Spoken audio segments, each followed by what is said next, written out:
네, 여러분 안녕하세요. 통독 28번째 날입니다. 열왕기와 1장부터 오늘 시작합니다. 하나님, 감사합니다. 1월 한 달을 꽉 차게 하나님의 말씀으로 우리의 삶을 채워주셔서 감사합니다. 말씀 읽기가 쉽지 않지만 우리의 체질이 되게 하시고, 우리의 피부 속에 스며들게 하시고, 우리의 마음이 하나님께 잇대어 있을 수 있도록 우리를 다스려 주옵소서. 감사드리며 예수님의 이름으로 기도합니다. 아멘. 네, 여러분, 열왕기하 1장부터 읽으셨는데, 이 분열 왕국 시대에 네, 남과 북으로 나뉘어가지고, 이름도 비슷한 왕들 때문에 많이 골치 아프셨죠? 읽으시면서 그냥, 이게 무슨 왕이지? 도저히 모르겠어. 이런 마음보다는 그때그때 사건을 보시고, 특별히 열왕기상, 열왕기하 왕들이 주인공 같은데, 물론 말씀의 주인공은 하나님이시죠.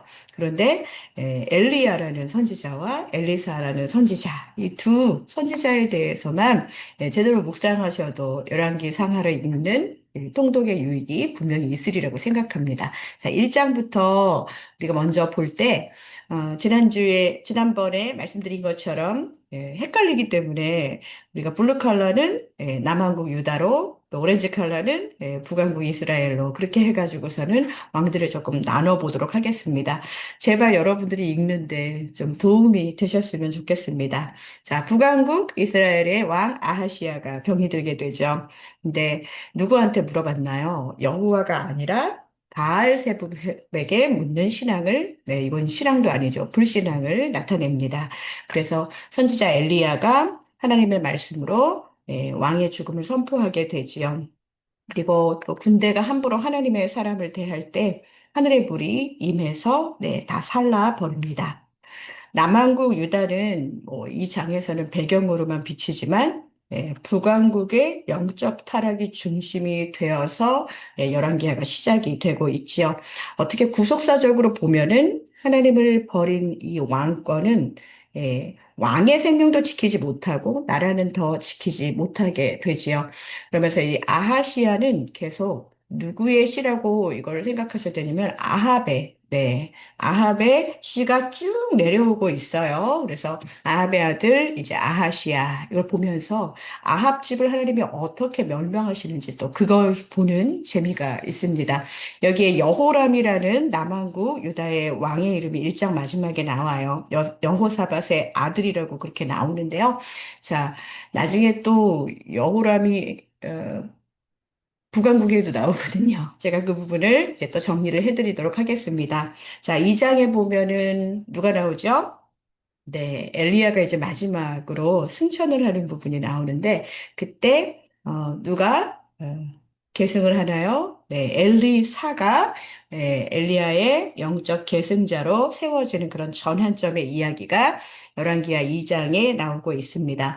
거기, 보시면은, 이 엘리야가 마지막으로 돌 때 엘리사가 같이 가잖아요. 그 이동 경로가 나오는데요. 처음에 길갈이고, 그다음 어디예요? 네, 베델입니다. 그다음 어딘가요? 네, 여리고 그리고 요단. 그 길갈, 베델, 여리고 그리고 여기 요단강 주변일 텐데요. 이게 그냥 어, 그냥 이렇게 왔다 갔다 하는데 왜 계속 따라다니고 있지? 이렇게 보는 것보다는 여기가 어디냐면 선지자 공동체의 핵심 거점이에요. 그래서 아마도 그 당시에 선지자 생도, 그 예언자 공동체가 있었던 곳으로 자주 언급되는 데가 길갈, 베델, 여리고 쪽이거든요. 그러니까 말씀 공동체를 엘리야가 이제 떠날 것을, 이제 하늘로 올라갈 것을 예감하고 마지막으로 이렇게 지나가며라는 그 말이 네, 하나님의 일이 계속될 것을 공개적으로 남기는 그런 것이 아니었을까 추측을 합니다. 또한 이 요단강 하면은 가나안으로 들어가는 경계잖아요. 그러니까 엘리야가 요단을 가르고 건너는 장면, 그리고 하나님이 길을 여시고 새 국면으로 옮겨진다. 이제 이런 상징이 강하다는 거, 이제 학자들마다 그런 해석을 하기도 합니다. 그러면서 이게 계속 엘리사가 따라다니잖아요. 오면서 이제 엘리사가 세워지는 그 과정에서 여기 머물라. 라고 각 지점에서 말할 때 결단을 요구합니다. 언제까지 나 따라올 거야?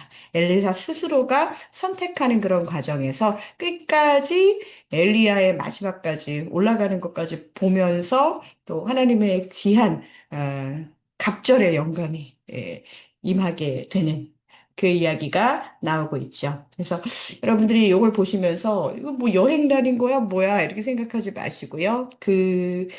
다니는 경로가 다 의미가 있었다는 것을 좀 알아두시면 좋을 것 같습니다. 그리고 다시 엘리야는 어떻게 하나요? 다시 여리고로 와서, 네, 물을 또 정화하고, 베델에서 또 심판하지요? 또, 엘리야가, 정말 갈멜산에서 바알과 아세라 숭배자들을 그 850대 1로 이겼던 그곳에 또 오고, 그다음에 사마리아까지. 이 경로가 이어지게 됩니다. 엘리사는 요단을 가르고요. 또 여리고의 물을 고치면서 말씀을 따라서 회복을 주는 선지자로 이제 자리매김을 하는 것을 여러분들이 보셨을 거예요. 엘리야도 훌륭한 선지자였지만 엘리사도 못지않았다, 아니 더 갑절의 영감을 받았다라는 것을 말씀이 이제 정말 삶으로 드러내 보여주고 있잖아요. 그래서 우리가 생각했을 때 선지자의 계승은 하나님의 구원 역사가 끊기지 않게 계속 이어진다는 거. 그래서 이제는 뭐 스타성 목사도 없어. 이 세상을 대변할 변변한 하나님의 사람들이 없어. 우리 이렇게 아쉬워하는 것보다는 진짜 세워진 하나님의 종들에 대해 하나님이 저자들을 통해서도 일하시는구나. 그러면서 기도하시면 좋겠습니다. 자, 그래서 이 장을 여러분들이 충분히 이렇게 엘리사의 행적, 그리고 또 그 나머지 재미있는 또 그 기적의 일들을 보면서 그냥, 뭐 이런 놀라운 일이 있었구나가 아니라 그 일을 하나님이 그 당시에 늘 난세의 영웅이 난다고. 네, 이렇게 어지러운 영적인 풍토 속에서도 하나님의 일이 계속 지속되고 있었구나. 자, 그것을 생각해 보시면서 나갔으면 좋겠습니다. 자, 3장은 네, 북왕국의 이 아하시아가 죽고 북왕국의 여호람이 왕이 됐습니다. 지금 여기 남왕국에도 여호람이 있고, 근데 나중에 보면은 열왕기하에 여호람이 요람이라는 이름으로도 쓰여요. 그래서 요람을 보시면 그게 북왕국의 여호람 왕이었구나 이렇게 아시면 됩니다. 그래서 그때가 이제 여호사밧 아들 여호람 2년 때라고 그렇게 이야기하는데 계속 이 여호람, 네. 여기는 여호사밧의 아들 여호람이고, 자, 여기는 계속 아합의 그 후세들입니다. 계속 여기는 그러니까 쭉 피가 흐르는 게 아니라 정변을 통해서 싸움을 통해서 그 정권이 바뀌고 하는 그런 부분들을 보시면 좋겠습니다. 근데 3장에 보면은 그때가 여호사밧 41년이다. 또 헷갈려요. 여호사밧 왕의 아들이 여호람인데 여호람이 통치했다는 말이 1장에 나오는데 저도 이제 이런 부분들을 통독하면서 읽으면서 조금 헷갈렸는데요. 그러니까 남한국 여호람 2년이라는 말, 그러니까 그 여호사밧이 아직 살아 있을 때 아들 여호람을 미리 왕으로 함께 세워서 다스리게 한 공동통치 2년으로 설명하는 게 가장 흔한 해석입니다. 되게 헷갈리죠? 그러니까 어, 어쨌거나 우리가 봐야 될 건 뭐냐? 요 여호람이 3장에 보면은 왕이 되었을 때 여호사밧 왕 18년째였다. 네, 그렇게 생각하시면 되겠습니다. 그래서 여호사밧이 공식적으로 왕이 됐던 기준을 가지고서는 지금 열왕기상 3장이 되어 간다는 해석이에요. 네, 이거는 그냥 해석이니까. 그러니까 공동통치 기간이 있었다고 생각하는 게 가장 헷갈리지 않을 것 같아요. 북왕국 왕 여호람이 이제 3장에서 여기 보세요. 네. 모압의 반역을, 네. 여기 모압 보이시죠? 네. 진압하려고 남왕국 왕 여호사밧과 어떻게 해요? 동맹을 하게 돼요. 그리고 또 하나의 외세, 우리 에돔 해서 북왕국, 남왕국, 에돔 이렇게 왕이 연합을 하게 됩니다. 네, 전쟁의 위기 속에서 이렇게 사람들의 계산이 막히게 되죠. 그때 누가 나타나요? 또, 엘리사. 예. 엘리사 선지자가 하나님께 묻고 하나님의 길을 찾게 되지요. 골짜기에 도랑이 많아서 도랑을 많게 할 것이다. 순종하면 물을 얻고 승리하게 될 것이다. 이제 이렇게 어, 막 도랑을 파는 일들, 물도 없는데 그냥 맨 땅을 삽질을 하는 거예요. 그런데 그것을 해야 되는 순종이 그들에게 있었습니다. 전략을 짜야 되는데 땅을 파라고 해요. 자, 근데 엘리사가 여기서 멋있는 말을 하지요. 이것은 여호와 보시기에 작은 일이라. 그러면서 그 다음 날에 아침 제사 드릴 무렵에 에돔 쪽에서 물이 흘러나와서 진영에 가득 차는데 모압 군대가 그걸 보면서 해가 어둑어둑해지고 물이 이렇게 빨갛게 리플렉트 되니까 그게 피처럼 보여가지고 우와 연합군끼리 싸워서 자멸했다 하고 착각해서 방심하면서 돌진해갖고 그때 연합군이 모여서 크게 승리를 하지요. 참 하나님 자연을 통해서도 그렇게 일하시는구나 읽으면서 참 통쾌했습니다. 그래서 모아방 메사가 끝까지 밀리자 자, 자기의 뒤를 이을 마다들을 어떻게 했어요? 아, 진짜 좀 너무해요. 어, 인신제사. 네. 마다들을 데려다가 성벽 위에서 번제물로 드리지요. 그리고 이 전쟁이 중단되고, 그렇습니다. 참, 그래서 봐야 될 것은 우리가 위기 속에서 참된 해답이 우리에게는 커다란 무슨 나의 계획?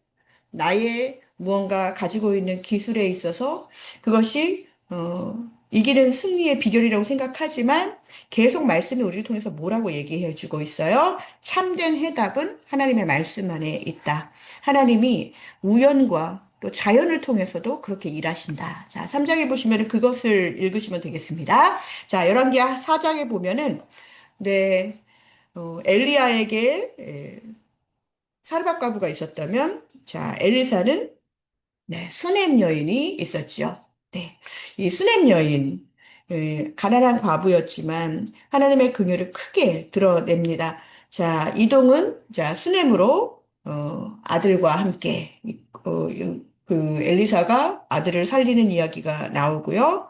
또 선지자 공동체가 있는 지역, 요 길갈 주변에서 오가면서 이렇게 일어나는 기적들, 그러면서 말씀 공동체의 생존을 돕게 됩니다. 말씀으로 있는 곳은 이것이 아무리 어려운 기근이 있고 전쟁이 있어도 계속 어떠한 방법으로든 하나님이 살게 하신다는 것을 보죠. 독국물 해독하는 거, 뭐 떡을 더 주는 거, 광야의 만나를 떠올리게 하면서 하나님이 자기 백성을 먹이시는 분임을 분명히 보여주십니다. 그래서 우리가 죽음과 결핍을 넘어서는 생명의 은혜를 예표하는 하나님의 능력, 그런 것들을 열왕기하 4장에서 보시면 되겠습니다. 네, 5장은 네, 그 유명한 나아만 장군의 이야기가 나오죠. 자, 나아만 장군은요, 아람 사람이었어요. 5장부터는 아람과의 이야기가 계속 나옵니다. 근데 나병, 문둥병이 생겨서 엘리사를 찾아오게 되죠. 계속 우리 1장에 엘리야가 승천하고 나서부터는 쭉 엘리사가 네, 이 북왕국을 중심으로 해가지고서는 그 주된 인물로 열왕기하에 나오고 있습니다. 이 엘리사가 뭐라고 그랬어요? 나아만한테 네, 여기 요단강에 가서 씻어라. 네, 그냥 단순한 말씀으로 치유를 선포하지요. 자, 이거 계속 제가 복음서 읽는 것 같다고 말씀드렸잖아요. 네, 하나님의 사람이 하나님의 말씀을 받아가지고 말씀으로 능력을 행하는 그 일들을 여러분들이 잘 보셨으면 좋겠습니다.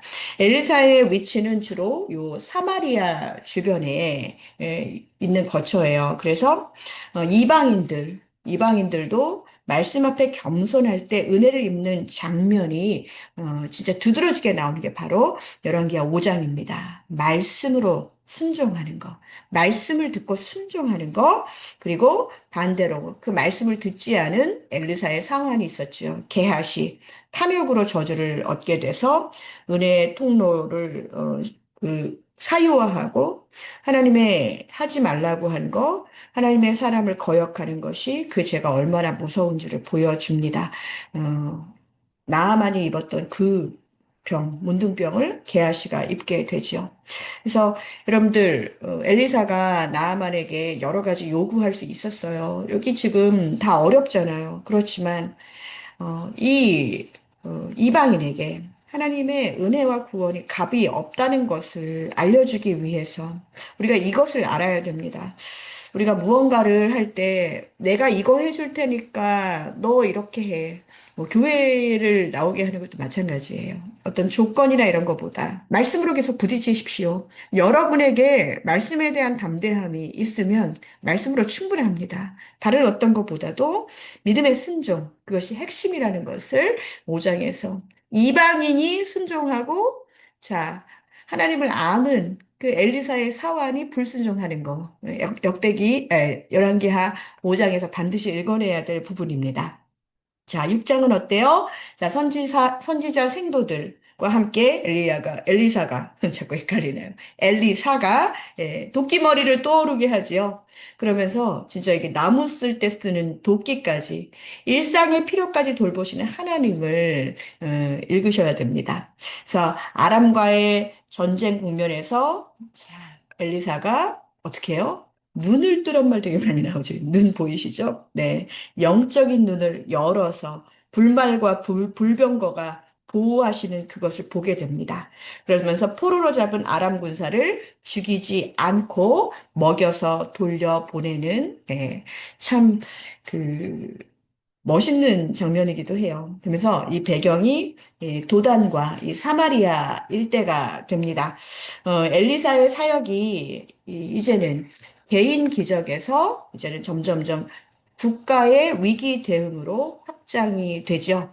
그래서 이것을 보시면서 하나님 나라는 폭력보다 긍휼과 말씀의 권위로 드러난다는 것을 보여줍니다. 아람 너 다 죽었어. 이거보다 잘 선대해서 먹여서 돌려보내는 그런 일들. 자, 선지자가 한 사람이 똑바로 하나님의 말씀을 받을 때 이것이 개인부터 시작해서 일상으로 쭉 뻗어나가면서 나라의 그 평화까지도 가져오게 하는 것. 자, 이런 부분들을 열왕기하에서 읽으시면 좋겠습니다. 7장입니다. 자, 북왕국 요 수도이죠. 사마리아가 아람에게 포위가 돼요. 잘해줘도 이래요.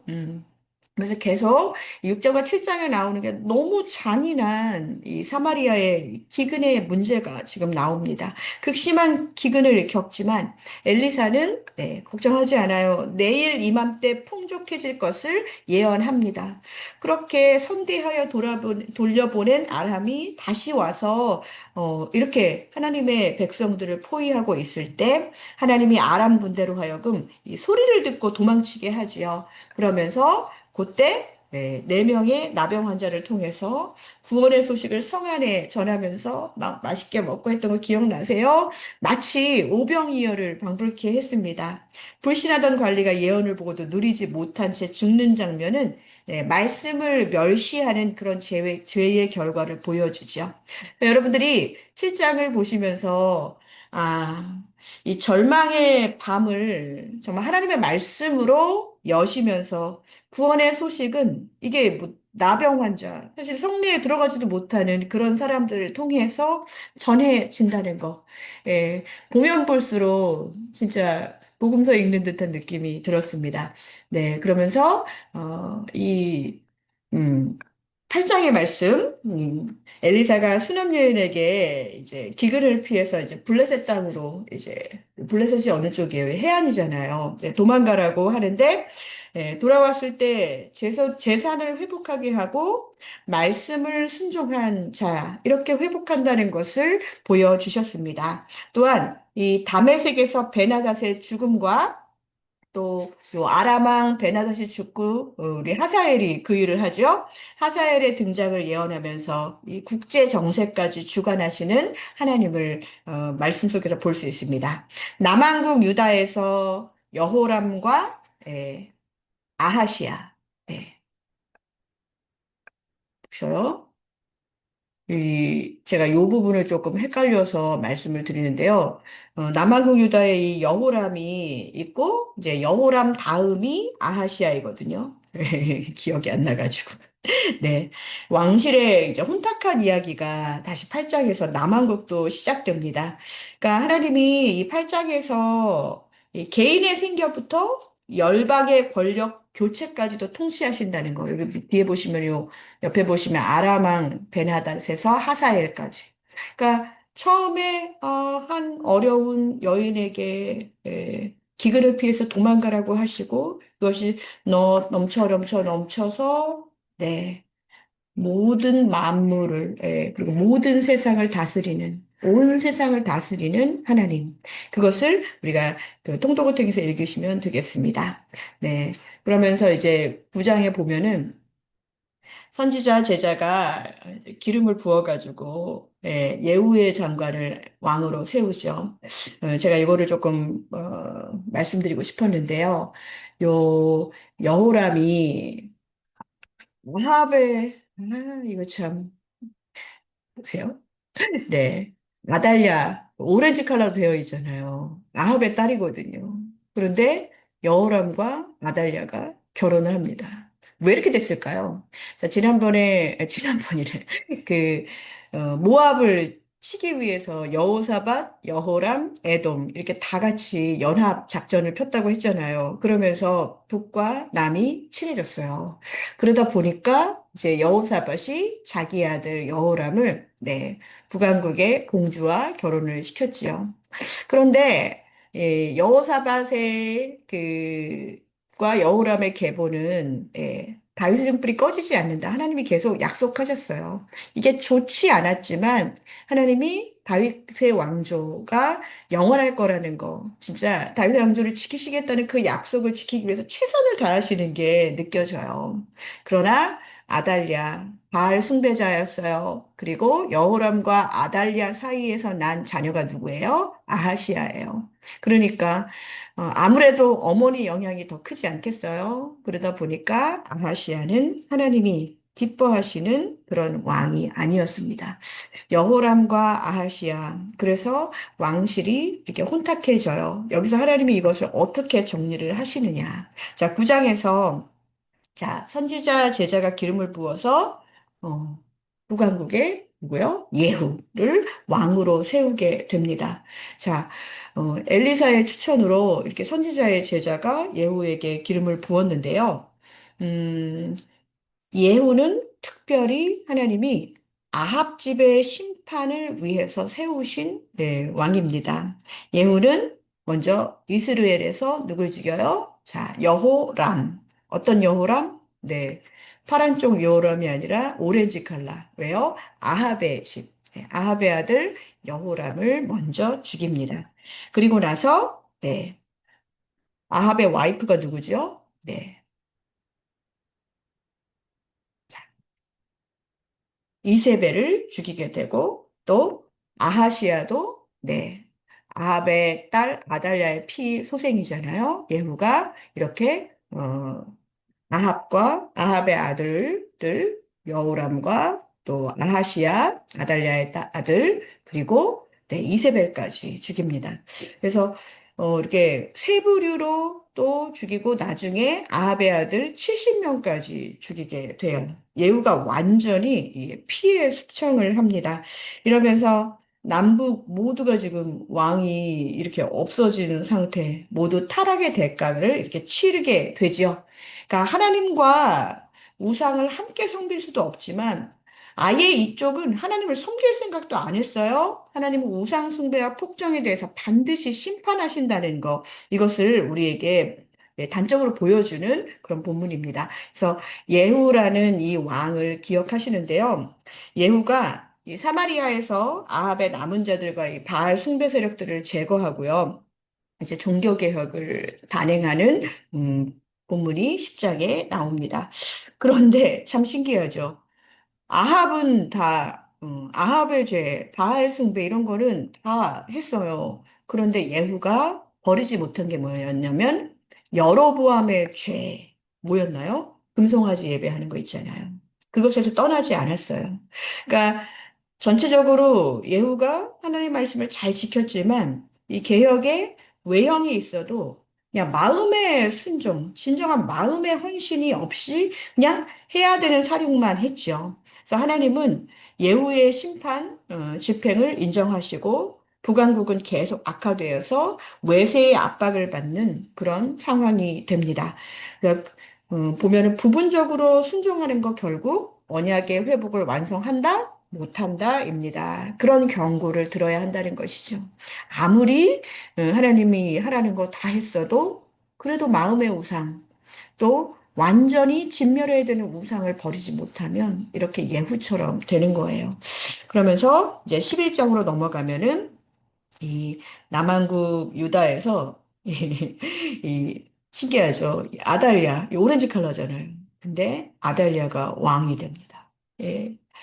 아하시아가 빨리 죽었거든요. 그러고 나니까 아달랴가 왕이 되어버려요. 근데 어, 이 왕권을 찬탈하긴 하지만 그렇게 그냥 있을 수는 없죠. 지금 왜? 아달랴는 바알 숭배자이잖아요. 아합의 딸이고. 그때 이제 제사장 여호야다가 왕자를 아하시아의 아들이면서 아달랴에게는 손자가 되겠죠. 네.